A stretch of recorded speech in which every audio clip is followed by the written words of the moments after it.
Hola chicos, esta noche nosotros nos adentraremos en una historia tan profundamente aburrida, tan deliciosamente irrelevante, que si no te quedas dormido en los primeros 7 minutos, podrías estar hecho de café expreso y ansiedad. ¿Has pensado alguna vez en la emoción visceral de pasar la noche hojeando un catálogo de muebles del siglo XIX? No, pues es porque probablemente valoras cosas como la adrenalina, el misterio o el sentido común. Pero esta noche vamos a apagar todo eso y hundirnos en la placidez acolchonada de una época donde una cómoda con patas torneadas podía encender debates apasionados entre caballeros con bigotes perfectamente encerados. Imagina esto a Londres. Finales del siglo XIX, las calles están envueltas en una neblina persistente que huele vagamente a carbón y desesperación contenida. Las casas crujen con cada soplido del viento, las chimeneas vomitan humo como si estuvieran hartas de todo, y tú estás sentado junto al fuego, con una taza de té que sabe un poco a agua caliente con personalidad fingida. Frente el catálogo. Entonces, antes de ponerte cómodo, tómate un momento para darle me gusta al video y suscribirte, pero solo si realmente disfrutas lo que hago aquí, y cuéntame en los comentarios desde dónde estás viendo esto y qué hora es. Allá, ¿es medianoche en Puebla, las 3 de la mañana en Oslo o simplemente martes en tu alma? Ahora atenúe las luces, tal vez encienda un ventilador para obtener ese suave zumbido de fondo y comencemos juntos el viaje de esta noche. Tú caminas lentamente por una calle empedrada, una de esas que parecen hechas para que el sonido de tus pasos rebote poéticamente entre paredes de ladrillo. Llevas un paquete bajo el brazo, cuidadosamente envuelto en papel marrón. Lo recibiste esta mañana, entregado por un mensajero que parecía no haber dormido desde 1853. Es tu primer catálogo de muebles, y no cualquier catálogo. Es de Maple & Co., una de las firmas más prestigiosas de la época. Ya sientes que tu salón será mejor que el de la señora Haversham, lo cual es mucho decir. En la casa está tibia, y el reloj marca una hora tan difusa como tus párpados. ¿Las 7? ¿Las 8? Poco importa, te sientas. Abres el paquete. El papel cruje como un suspiro antiguo. Y ahí está, el catálogo, encuadernado en cuero desgastado, con letras doradas apenas legibles, que proclaman algo así como colección de mobiliario doméstico y ornamental para hogares con sabor. Una frase ambiciosa en Pisces, a Hoggerlo. La primera página tiene un grabado de un sillón tan ornamentado que parece diseñado para incomodar a propósito. El respaldo curvado, los brazos tallados en forma de garras de león.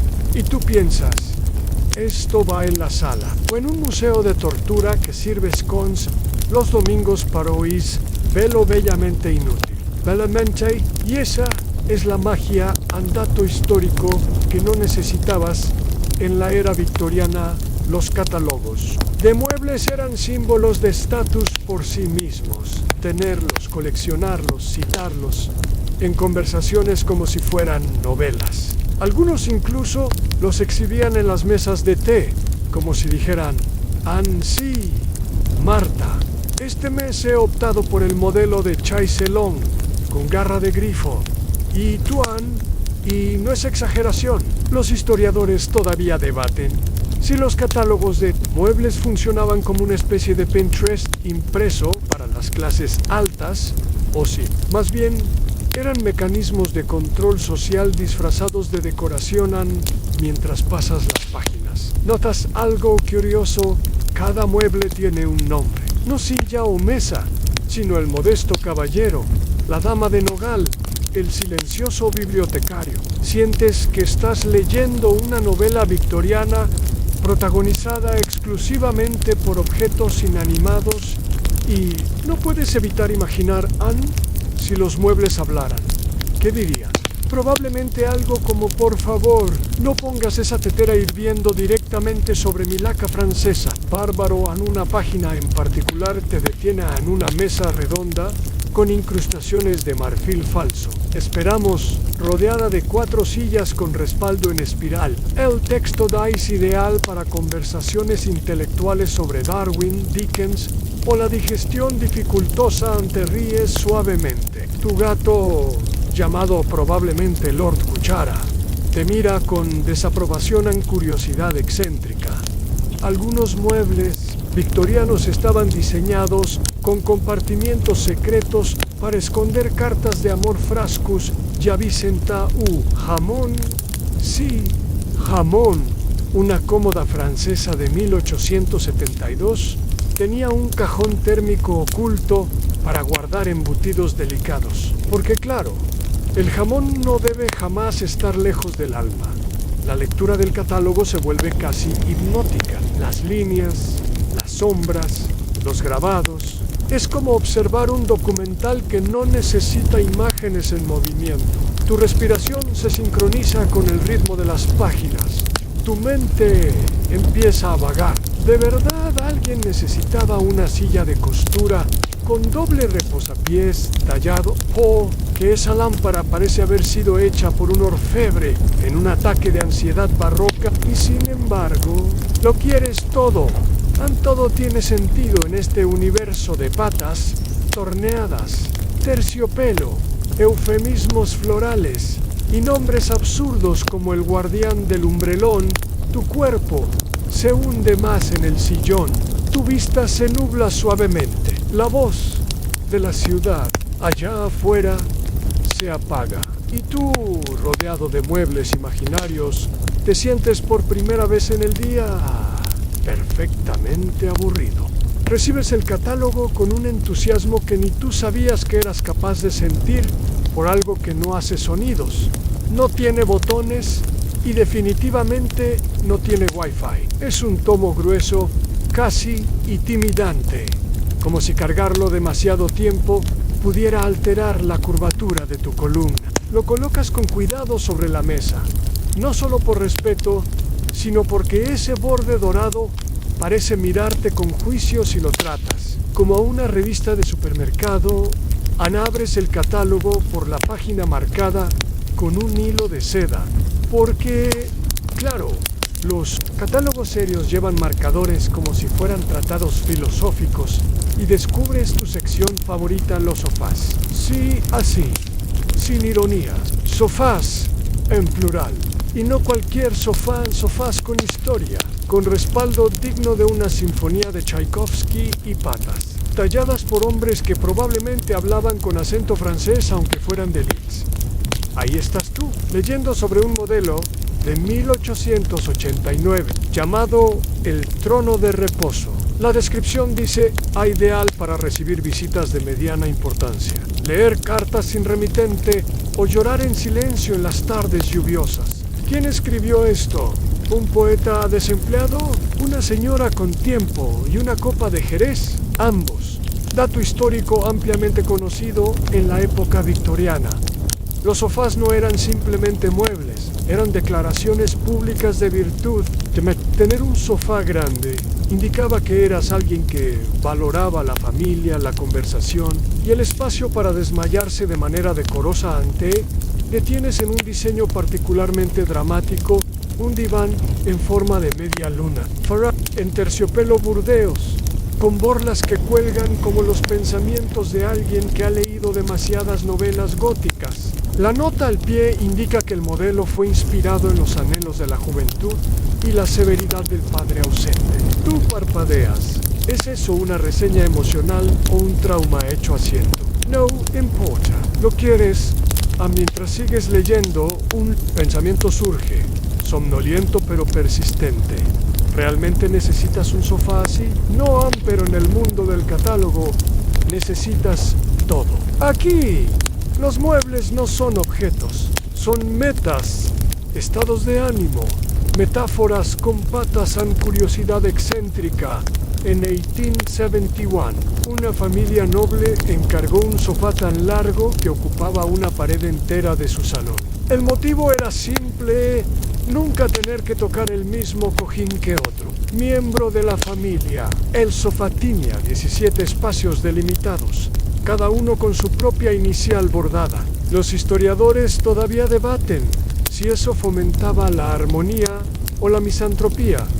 ¿Tú imaginas a esa familia todos alineados como teclas de piano, cada uno leyendo su periódico, sin cruzar miradas, pero todos perfectamente acolchados ambelamente? Trágico, vuelves al catálogo. Ahora hay ilustraciones de sofás modulares tan vanguardistas para su tiempo que parecen una amenaza. El texto te explica, con una seriedad innecesaria, que algunos sofás podían reconfigurarse para recibir visita, dormir al gato o esconder el testamento del tío Edgar.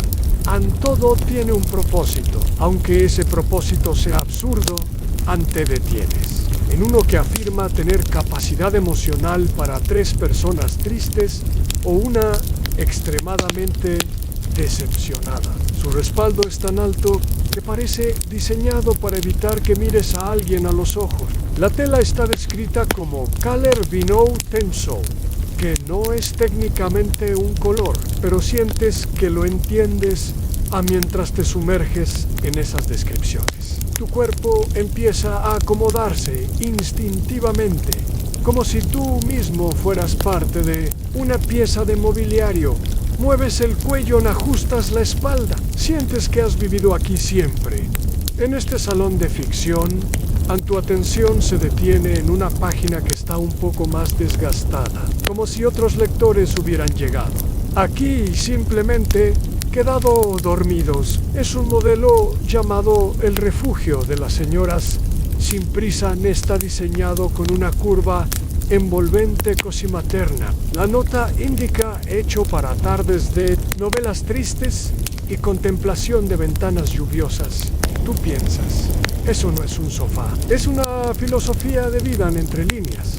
Casi puedes escuchar la respiración del tapizado, el susurro de una época que no conoció el plástico ni los sillones reclinables automáticos.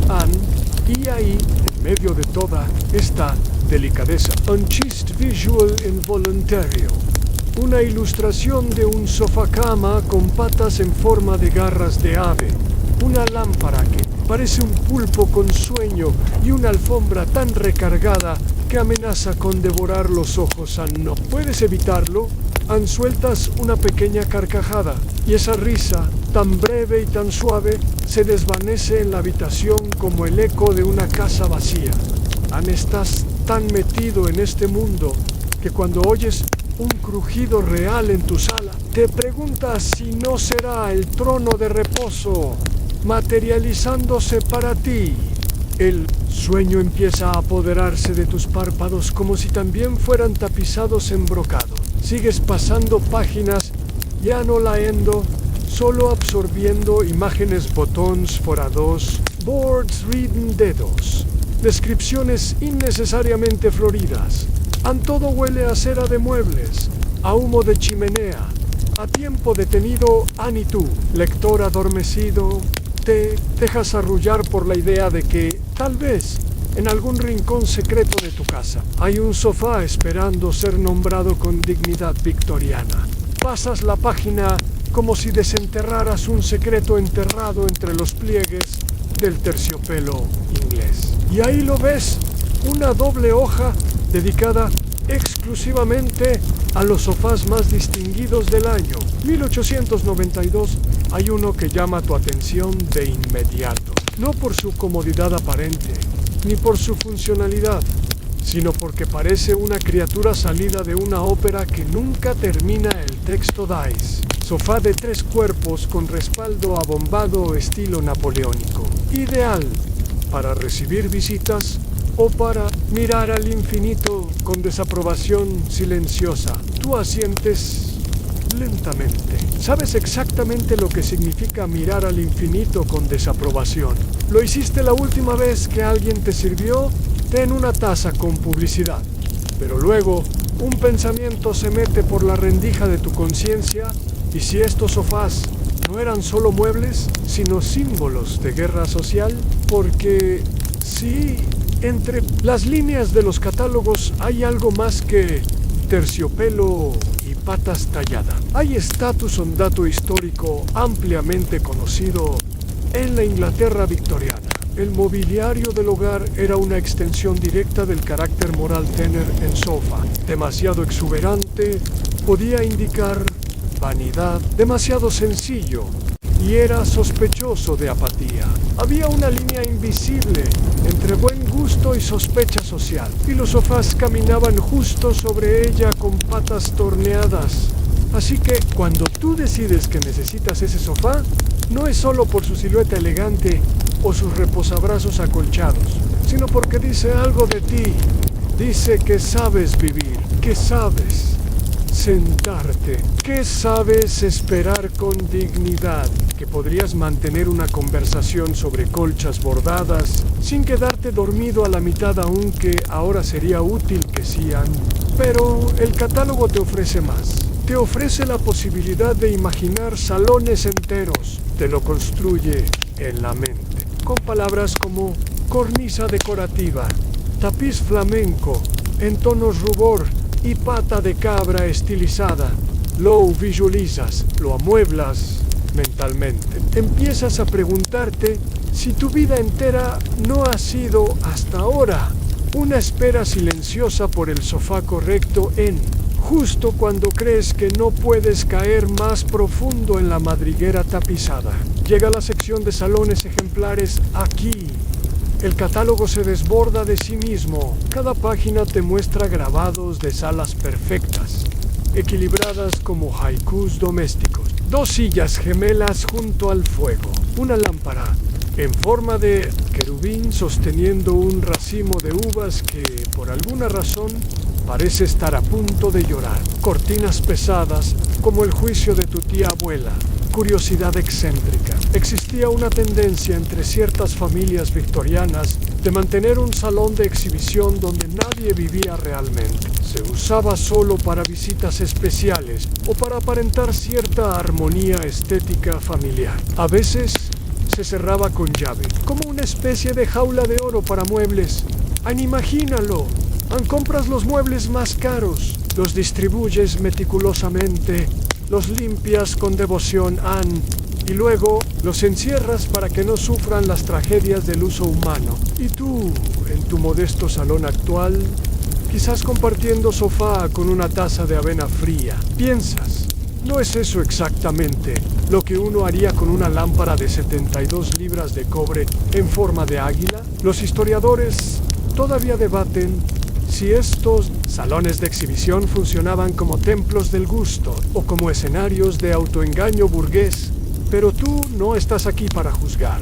Estás aquí para imaginar y así lo haces. Visualizas una de esas habitaciones, una chimenea encendida con llamas suaves, una alfombra mullida con motivos florales de proporciones cómicamente grandes, un par de butacas llamadas gemelos de la contemplación, y tú por supuesto sentado en el centro, sosteniendo un libro que jamás leerás, simplemente porque combina con el empapelado en té, detienes en los detalles. En el candelabro con forma de ciervo ilustrado a tinta, en la pequeña mesita auxiliar llamada el murmullo de caoba. ¿Por qué los nombres de los muebles suenan como títulos de novelas olvidadas? Probablemente porque lo eran. Porque cada objeto parecía contener un universo paralelo, guay, justo cuando te das cuenta de que llevas más de media hora contemplando muebles inexistentes. Bostezas, no de aburrimiento, sino de relajación profunda. Es como si tu cerebro se hubiera deslizado dentro de un sofá metafísico y hubiera decidido que ya no necesita producir ideas originales, solo reproducir patrones de flores bordadas. Tu cuerpo se hunde más en la cama o en tu sillón real, posiblemente menos ornamentado, y tu mente sigue flotando por estos salones llenos de ecos victorianos. Ya no te importa si el perchero combina con el aparador, si las cortinas están demasiado cargadas o si la lámpara parece un dios menor del Olimpo. Todo es belleza dormida. Tadú is calma. y en lo más profundo de tu pensamiento, mientras tus ojos se van cerrando como las puertas de una vitrina bien aceitada, te susurras a ti mismo: tal vez mañana pida uno de estos sofazán, o tal vez solo vuelva a mirar el catálogo. Te has deslizado tan suavemente en este mundo de terciopelo y caoba que ya no te cuestionas si es raro emocionarte por las patas cabriolé de una silla. Simplemente aceptas que este es tu presente. Aquí los muebles importan. Aquí cada costura tiene peso filosófico en la sección que sigues explorando. Ahora te presenta un dilema tan vital como absurdo. ¿Cuál es el tapiz apropiado para un sofá que dice: yo leo a Shakespeare, pero también tomo cacao? El catálogo se explaya mucho, casi con la intensidad de una carta de amor. Empiezas a leer sobre colores, texturas, tejidos y sus supuestas influencias espirituales. Hay terciopelo inglés, brocado italiano, damasco flamenco y algo que simplemente llaman misteriosa mezcla oriental, lo cual suena sospechoso, pero intrigante. En tu favorito aparece de inmediato un tapiz verde oliva con pequeños bordados dorados en forma de helechos. Lo llaman el susurro del bosque inglés bajo la niebla matutina. Tú decides que, si algún día vuelves a confiar en el comercio, comprarás algo así, aunque solo sea una servilleta. Dato histórico ampliamente conocido, los colores oscuros eran considerados más apropiados para el mobiliario victoriano porque ocultaban mejor la suciedad y, según la creencia popular, absorbían las emociones tristes del invierno. En otras palabras, en cuanto más deprimente se veía el mueble, más práctico era Anne. Y en este momento exacto te das cuenta de algo. No estás simplemente leyendo un catálogo, estás siendo transformado por él.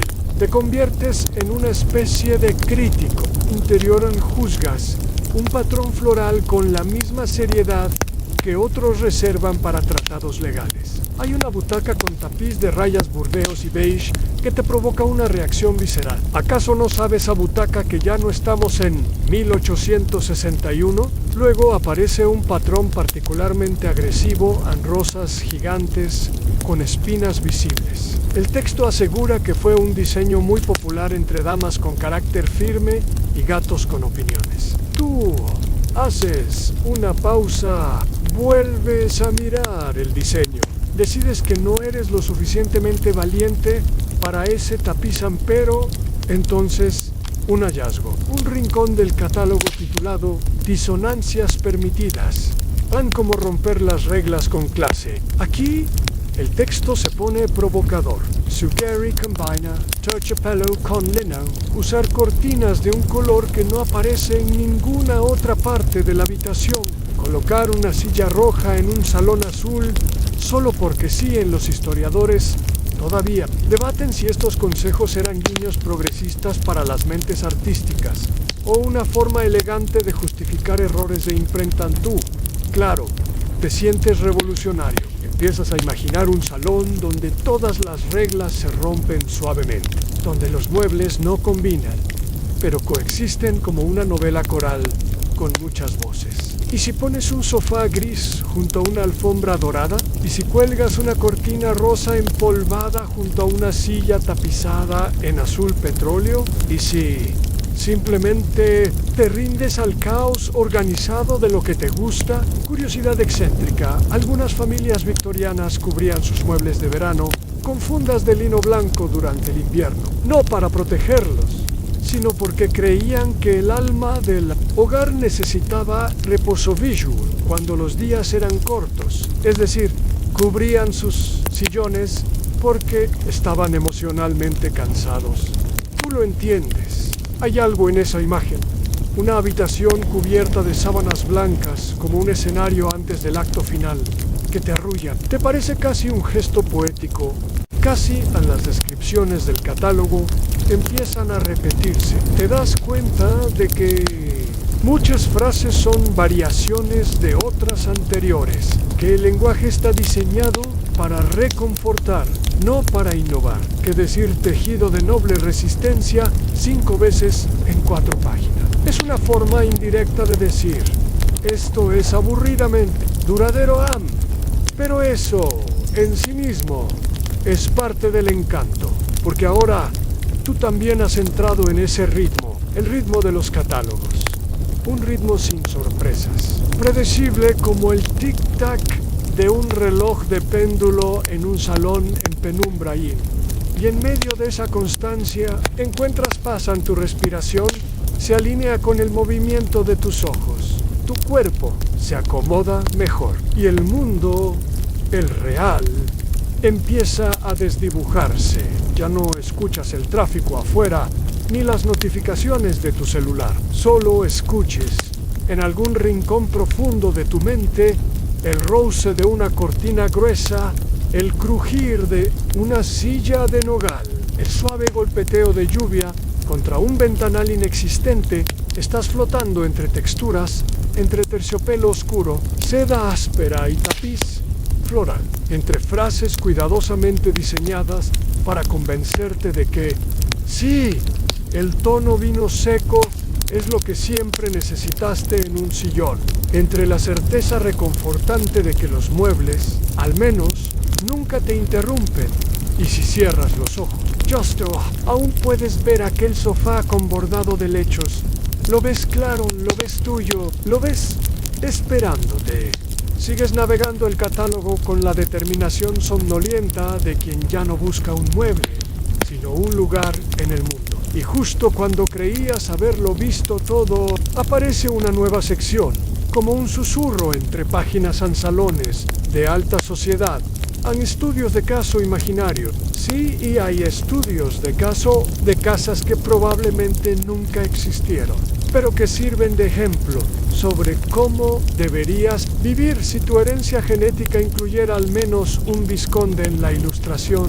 Es hipnótica en techos altos con molduras imposibles, cortinas que podrían doblarse como trajes de gala, lámparas con más cristal que una fábrica de copas y, al centro, un sofá tan sobrio que parece juzgarte en silencio y tú, por supuesto, te proyectas ahí de inmediato, no como sirviente, ni como visitante, tú eres el dueño, porque aquí, entre estas páginas, todos tenemos derecho a ser nobles por una noche. Cada pieza tiene una etiqueta con nombre propio y una breve descripción de su propósito emocional. Hay una mesa llamada el reposo de la conversación forzada, una silla que se describe como ideal para esperar sin demostrar ansiedad, y un biombo titulado simplemente entre lo que se muestra y lo que no en tu sonríes. ¿Sabes exactamente de qué están hablando?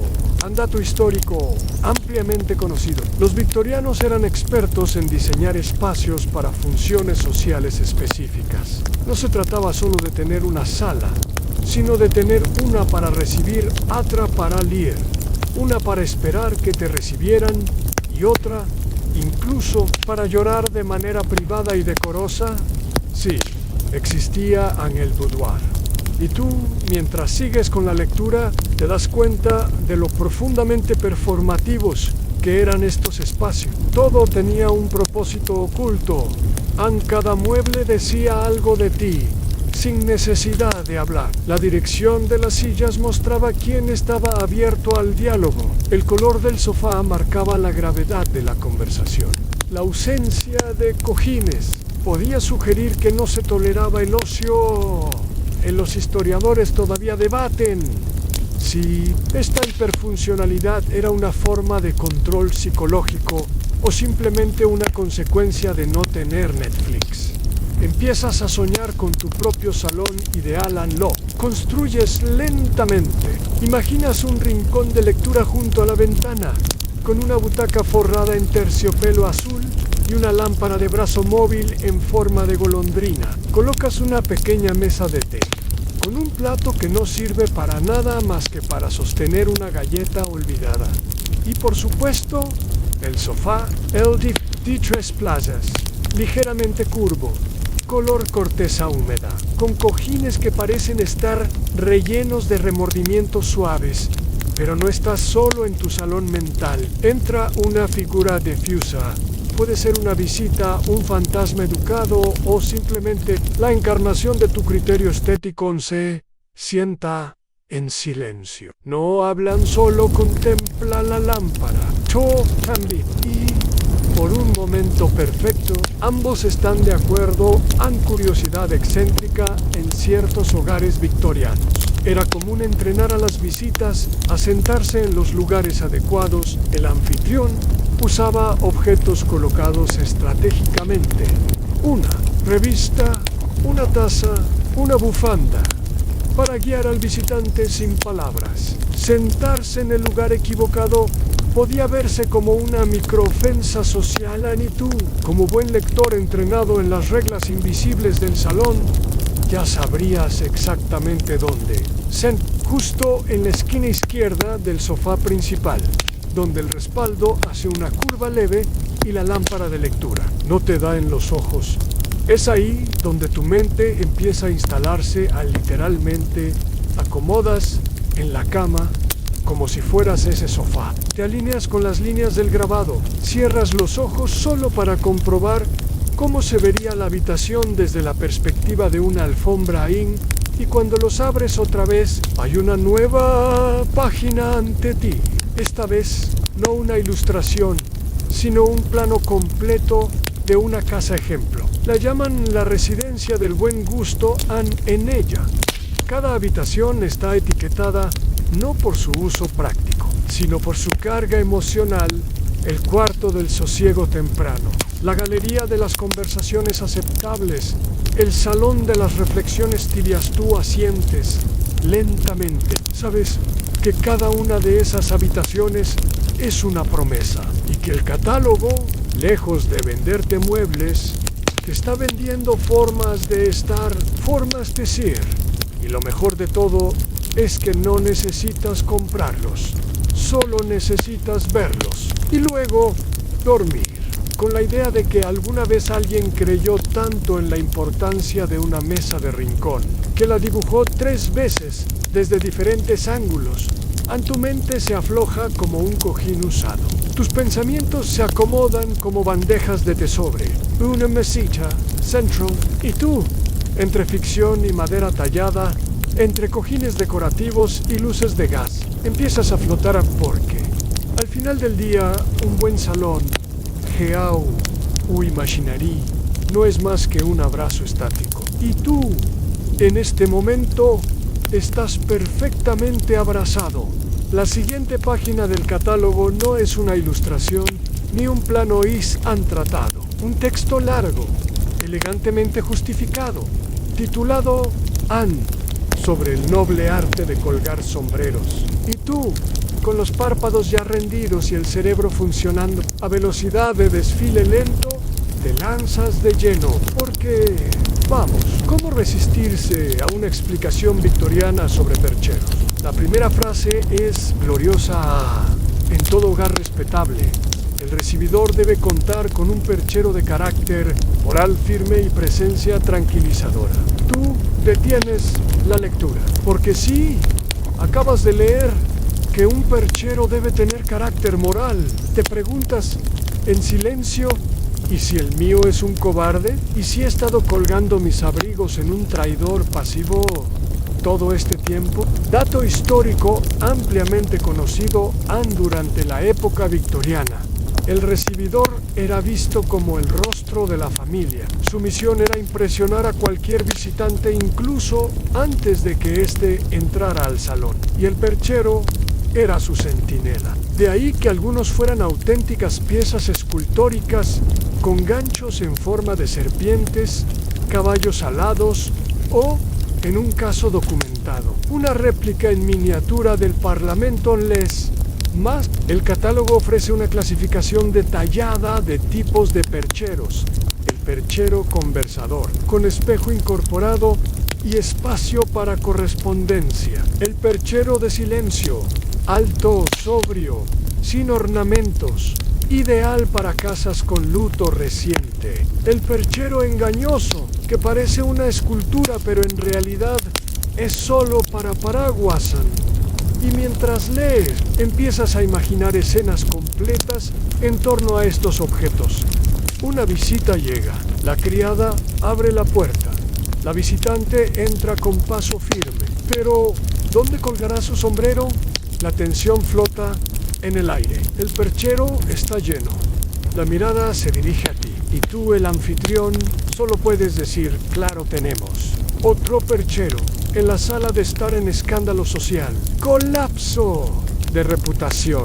La señora Cartwright jamás regresará. A los historiadores todavía debaten si esta fijación con la entrada y los percheros era una manifestación de la ansiedad urbana emergente o simplemente una excusa para tallar dragones en madera antú. Por tu parte, te levantas del sofá mentalmente claro y decides inspeccionar tu propio recibidor. En tu mente aparece una entrada con piso de mármol falso pero brillante, un espejo ovalado y un perchero de hierro forjado con ganchos que parecen tentáculos educados. Detienes a admirarlo. Uno de los ganchos sostiene un sombrero de ala, ancha en otro. Una sombrilla que parece no haber visto una tormenta en su vida. Todo está perfecto en curiosidad excéntrica. Hubo un modelo de perchero victoriano que incluía un compartimento oculto para esconder zapatos que no cumplían con la estética de la entrada. Solo se vendió en Yorkshire y hoy se considera una pieza rarísima. Los coleccionistas lo llaman el escudo de la vergüenza del calzado. Tú decides que si alguna vez compras un perchero, lo harás con ese nombre bordado en una placa de latón. No por necesidad, sino porque suena importante. Regresas al catálogo. Las siguientes páginas son una sucesión de percheros, paragüeros y muebles auxiliares para la dignidad social. Te ríes. Porque sí, así lo llaman, dignidad social.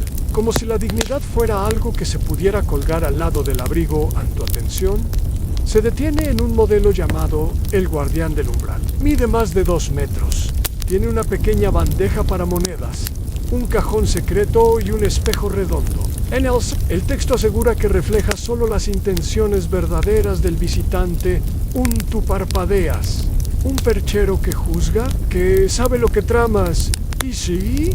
¿Le hablas? Hola, no vine a quedarme mucho rato. Solo un té. ¿Seguro? Te responde mentalmente el perchero, en voz grave. Y tú, derrotado, dejas el sombrero y tu plan de fuga inmediata.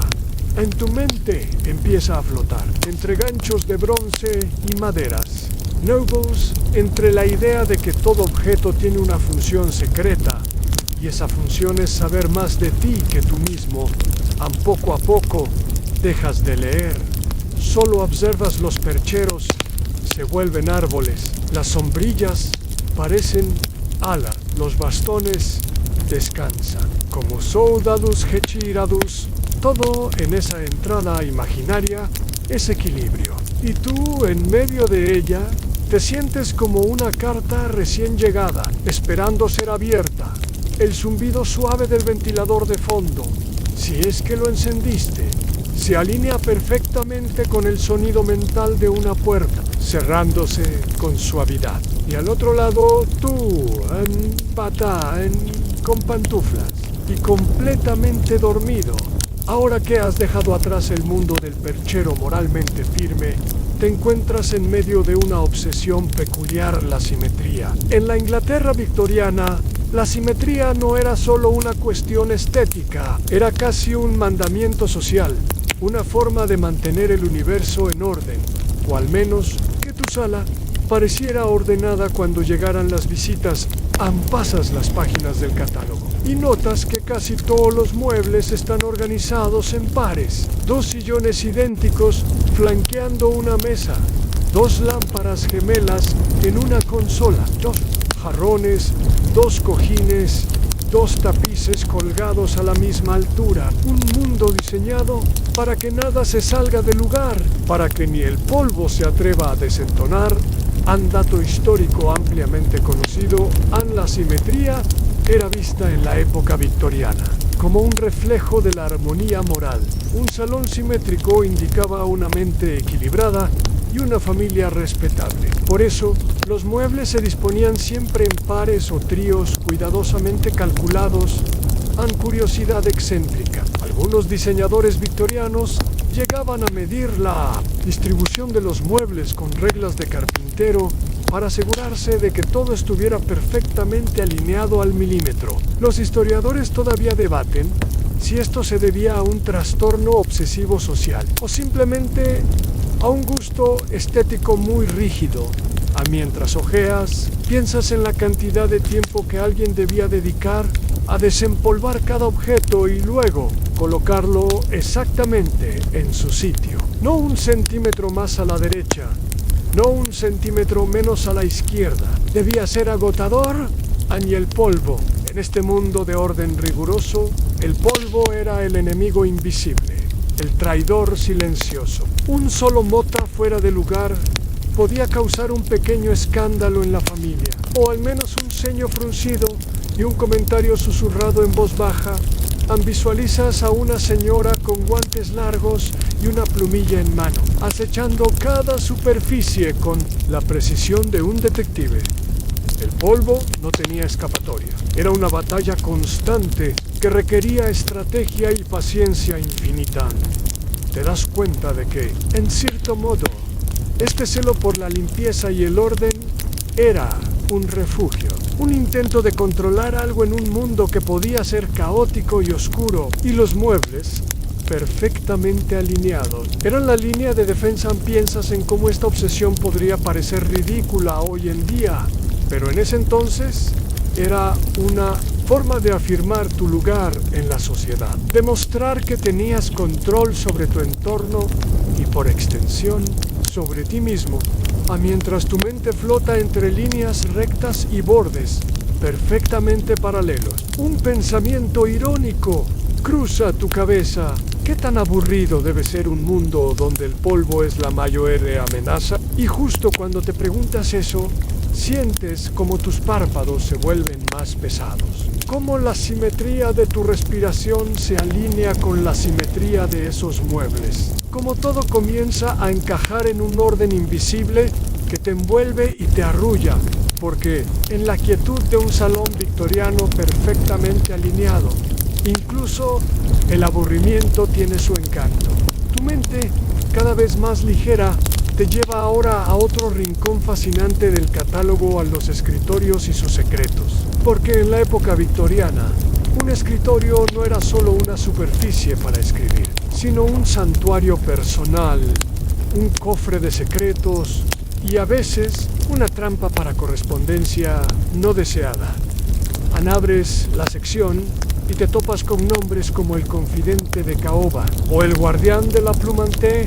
Imaginas que cada uno de estos escritorios guarda historias invisibles en cartas, sin enviar, notas a medias, secretos susurrados en tinta, dato histórico ampliamente conocido. Los escritorios victorianos a menudo tenían compartimentos secretos donde se guardaban desde diarios personales hasta cartas de amor prohibido.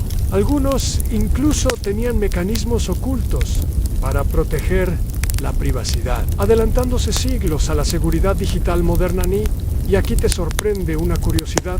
Existía un modelo llamado el escritorio del suspiro, que tenía un pequeño compartimento para guardar pañuelos de seda, supuestamente para secar las lágrimas de sus dueños. Los historiadores todavía debaten si fue un accesorio real o una broma de los artesanos.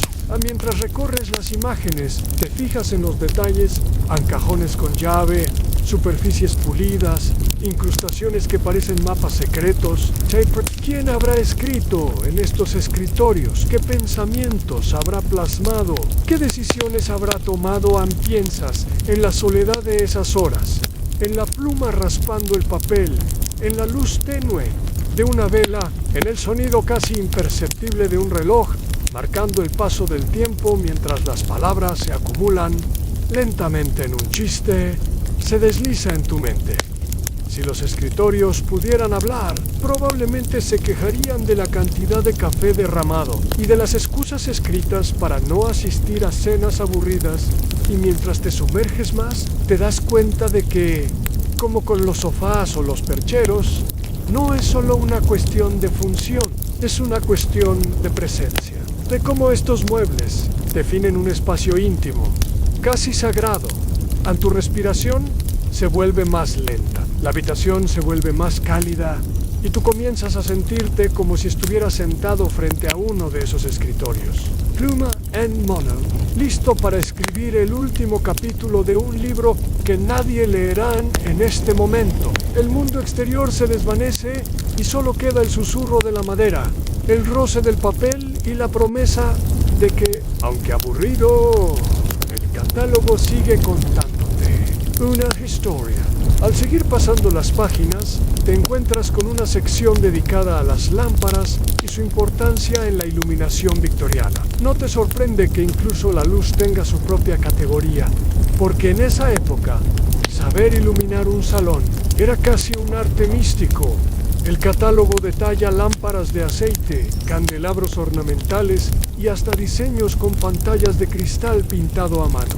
La luz debía ser suave, envolvente, nunca demasiado fuerte, un resplandor que invitara a la contemplación o a la conversación pausada, pero jamás al ruido estridente. En dato histórico ampliamente conocido, a la iluminación con gas fue una revolución en el siglo XIX, pero muchos victorianos la rechazaron inicialmente por miedo a incendios y por la calidad demasiado fría de la luz, prefiriendo las velas o lámparas de aceite.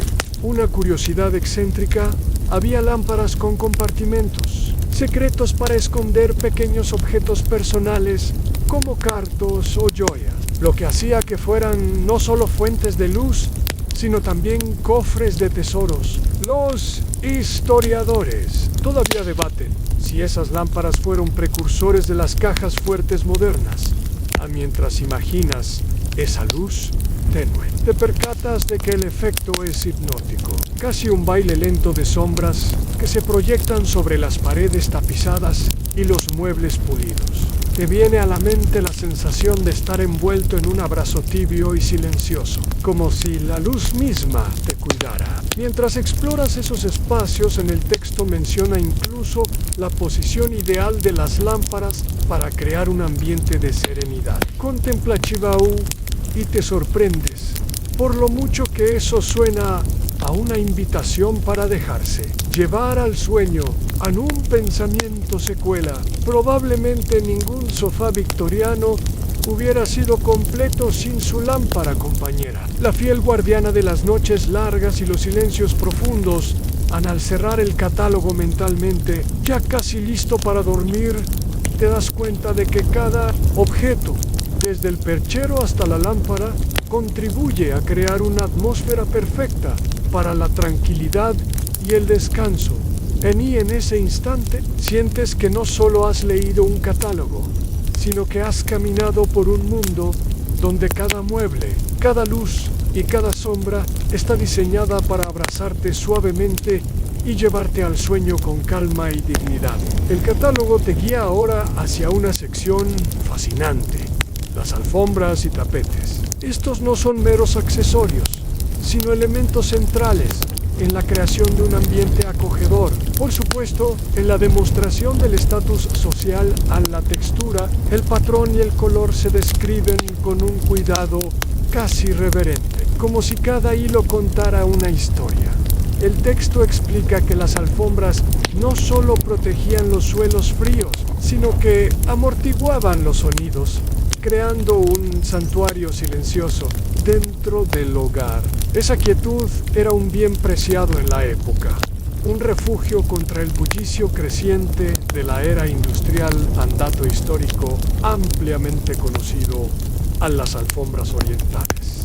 Especialmente las persas eran un símbolo de riqueza y refinamiento, y poseer una podía significar haber viajado, o tener contactos hasta los confines del Imperio Otomano. Los comerciantes de alfombras eran figuras influyentes y muchas veces las alfombras se usaban como moneda de cambio ante curiosidad excéntrica. Algunas alfombras victorianas tenían patrones diseñados intencionadamente para confundir a los visitantes, con formas geométricas que generaban ilusiones ópticas. Los historiadores todavía debaten si esto era un truco estético o una forma de proteger la privacidad del hogar, mientras observas mentalmente esos tapetes elaborados. Te imaginas caminando descalzo sobre ellos, sintiendo la mezcla de seda y lana bajo tus pies, una sensación que combina el lujo con la familiaridad. El catálogo te invita a imaginar también los sonidos amortiguados a pasos suaves, susurros apenas audibles y el crujir distante de una chimenea. Te ríes un poco al pensar en lo complicado que debe haber sido mantener esas alfombras limpias, especialmente con las modas de la época, vestidos largos, zapatos de tacón y visitas frecuentes. Pero sin duda valía la pena para crear esa atmósfera casi mágica. Piensas en cómo en la modernidad quizás damos por sentado la comodidad de una alfombra bajo los pies, sin considerar su rol en la arquitectura emocional del hogar. Y sin embargo, aquí estás, casi sintiendo el peso histórico de esos hilos entre tus dedos imaginarios. A la historia de las alfombras se mezcla con la tuya en un abrazo silencioso. Poco a poco, la luz se atenúa, la mente se aquieta y el catálogo se cierra suavemente, como si el mueble mismo te despidiera hasta el próximo sueño.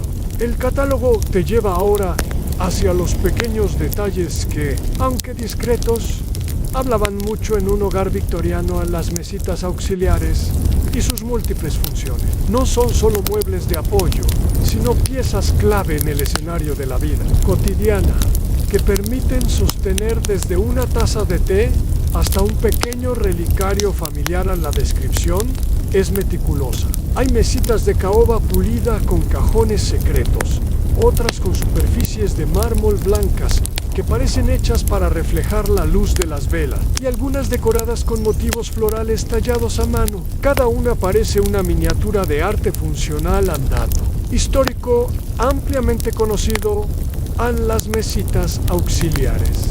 Se popularizaron en la era victoriana como respuesta a la creciente necesidad de espacios íntimos y funcionales que permitieran mantener orden sin sacrificar la elegancia. También eran esenciales para los rituales sociales, como el té de la tarde, una curiosidad excéntrica. Algunas mesitas venían con compartimentos ocultos diseñados para esconder cartas de amor o documentos importantes, lo que las convertía en pequeños cofres de secretos domésticos. Los historiadores todavía debaten si esto fue un reflejo de la creciente privacidad que se valoraba en la época o simplemente una excusa para inventar trucos de carpintería mientras sigues explorando. Estas piezas, te imaginas las conversaciones que habrán acompañado a esas mesitas. Quizás una mujer nerviosa apoyando sus manos mientras espera la llegada de una carta,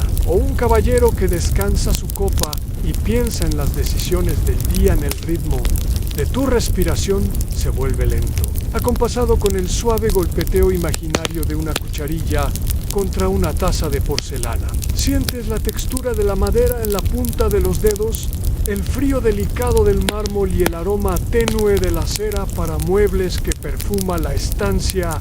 Un pensamiento ligero atraviesa tu mente. Si estas mesitas pudieran hablar, seguramente tendrían mejores historias que algunos de los invitados que se sentaban alrededor de ellas. Y mientras imaginas la escena, la quietud de la habitación se vuelve más profunda. Los objetos que te rodean se vuelven menos muebles y más guardianes silenciosos de la memoria. En tu mente se adentra en ese mundo hecho de detalles mínimos pero significativos, y tú te dejas llevar por ese lento arrullo que solo un catálogo victoriano de muebles puede ofrecer. El recorrido por el catálogo te lleva ahora hacia una sección dedicada a las cortinas y sus múltiples secretos, porque en la Inglaterra victoriana, las cortinas no solo eran elementos funcionales para controlar la luz o la privacidad, sino verdaderos protagonistas de la decoración y el simbolismo doméstico. Cada pliegue, cada tela, cada borde bordado tenía un significado. El catálogo explica la diferencia entre cortinas de encaje que filtraban la luz con delicadeza y cortinas pesadas de terciopelo que guardaban el calor y el secreto con igual intensidad. También menciona las caídas largas que tocaban el suelo como un signo de estatus y abundancia, andato histórico ampliamente conocido en muchas casas victorianas. Las cortinas se cambiaban según la estación, no solo por la funcionalidad, sino para marcar ritmos sociales y emocionales. El invierno exigía telas gruesas y oscuras, mientras que el verano prefería tejidos ligeros y translúcidos a curiosidad excéntrica. Algunas familias tenían cortinas especiales para las visitas, diferentes de las que usaban habitualmente, para impresionar a los invitados con un espectáculo de texturas y colores. Los historiadores aún debaten si esto era una forma de teatro doméstico o simple ostentación. Mientras, Liz, imaginas la sensación de correr las cortinas pesadas en una tarde lluviosa, escuchando el suave golpeteo de la lluvia contra el cristal y viendo cómo la habitación se transforma en un refugio cálido y silencioso. Sientes el tacto del terciopelo contra tus dedos y el aroma ligeramente a moho que el tiempo puede añadir a las telas antiguas. Piensas también en la privacidad que ofrecen las cortinas, ese delicado velo que permite observar sin ser observado, una línea sutil entre el mundo interior y el exterior. Un pensamiento se desliza. Quizás las cortinas son los verdaderos guardianes de los secretos de la casa. Y mientras la luz se atenúa y la noche avanza, te sientes envuelto en ese abrazo de tela y sombra, listo para entregarte al sueño con la seguridad de estar protegido y cobijado.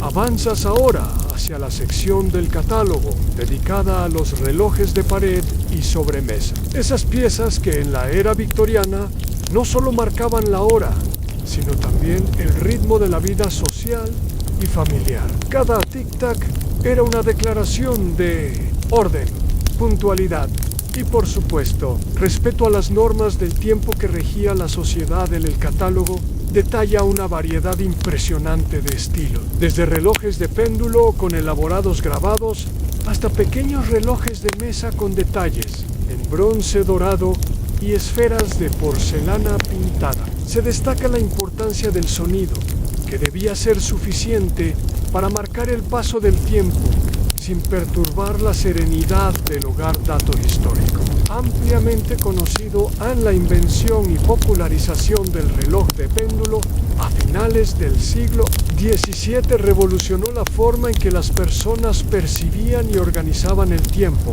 Y para la época victoriana, tener un reloj de pared imponente era signo de sofisticación y responsabilidad. En curiosidad excéntrica, existía una tradición en algunas casas de colocar relojes en habitaciones específicas para regular las emociones. Por ejemplo, un reloj silencioso en el dormitorio para favorecer el sueño y otro con campanadas suaves en el salón para marcar las horas de reunión. Los historiadores aún debaten si esto era realmente efectivo o simplemente una superstición. Mientras imaginas el suave tic-tac, casi como un latido rítmico, sientes como el sonido te acompaña, calmando tu mente y estableciendo un pulso constante que te invita a relajarte. Es como si el reloj fuera un corazón metálico latiendo pacíficamente en la penumbra. Piensas en cómo el tiempo, tan rígido y estructurado en ese mundo, se vuelve aquí una presencia amable, casi un compañero de sueños, y cómo los muebles, al igual que los relojes, tienen su propio tiempo para contar historias. Un chiste ligero cruza tu mente si el reloj habla. Seguro se queja de lo lento que avanzan las reuniones familiares. Y mientras la noche se hace más profunda, te deja envolver por ese ritmo constante y suave, dejando que cada día y citac te lleve un paso más cerca del descanso. Mientras avanzas por las páginas gastadas del catálogo, llegas a una sección dedicada a los espejos, esos guardianes silenciosos de la vanidad y el misterio en los hogares victorianos.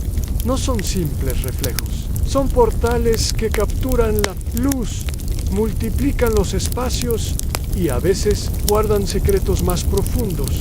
El texto explica cómo los espejos se colocaban estratégicamente para ampliar habitaciones pequeñas o para reflejar las llamas de las chimeneas, creando un juego de luces y sombras que hipnotizaba a los visitantes. También señala que muchos espejos tenían marcos tallados con símbolos ocultos, desde hojas de acanto hasta figuras mitológicas, que decían mucho sin necesidad de palabras. Dato histórico, ampliamente conocido durante la época victoriana.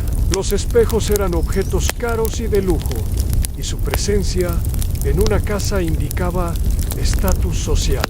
Sin embargo, también existían numerosas supersticiones alrededor de ellos, como la creencia de que romper un espejo traía 7 años de mala suerte. Curiosidad excéntrica, algunas familias victorianas colocaban pequeños espejos en los cajones de los muebles para reflejar las energías negativas y proteger los objetos personales. Los historiadores aún debaten si esta práctica era realmente un acto de protección espiritual o simplemente un ornamento decorativo. Mientras visualizas esos espejos, te imaginas reflejando la habitación completa, con sus muebles dispuestos en simetría y la luz tenue jugando sobre las superficies. Sientes una ligera brisa imaginaria que mueve el borde de una cortina y te haces consciente de tu propio reflejo, difuso y tranquilo. Un pensamiento irónico cruza tu mente en un espejo. Nunca te juzga, pero siempre sabe más de ti que tus amigos. La calma se instala lentamente en tu pecho, mientras reconoces la dualidad de estos objetos, al mismo tiempo que muestran, ocultan, reflejan la realidad, pero también la fragmentan, y mientras la noche avanza, te permites perderte en ese juego de reflejos, sombras y luces, mientras tu respiración se hace cada vez más lenta y profunda, preparándote para el descanso. Ahora que hemos recorrido juntos este tranquilo laberinto de terciopelos, maderas y luces suaves, es momento de dejar que el silencio se asiente y el sueño te envuelva con suavidad. Respira profundamente. Siente como cada músculo se relaja, poco a poco, como si la misma calma victoriana se posara sobre ti con un abrazo de seda. No hay prisa, no hay nada que resolver, solo tú, en paz, rodeado por la serenidad que nace de lo familiar y lo ordenado. La habitación imaginaria que construimos es un refugio Anluger Sagut, donde puedes soltar cualquier peso y dejar que la noche te lleve sin esfuerzo. Tal vez escuches el zumbido lejano de un ventilador o el susurro de una brisa que mueve suavemente. Una cortina. Todo es perfecto en su simpleza, porque en la quietud está la fortaleza y en el descanso la renovation. Ahora, cierra los ojos, déjate llevar por ese suave latido de los relojes, por el tacto invisible de las telas y la luz tibia que te acaricia desde las lámparas. Sueña con sofás que no juzgan, percheros pacientes y alfombras que te reciben con un abrazo cálido. Mañana será otro día lleno de posibilidades, pero por ahora solo hay paz y descanso. Buenas noches y que tus sueños sean tan dulces y tranquilos como este viaje.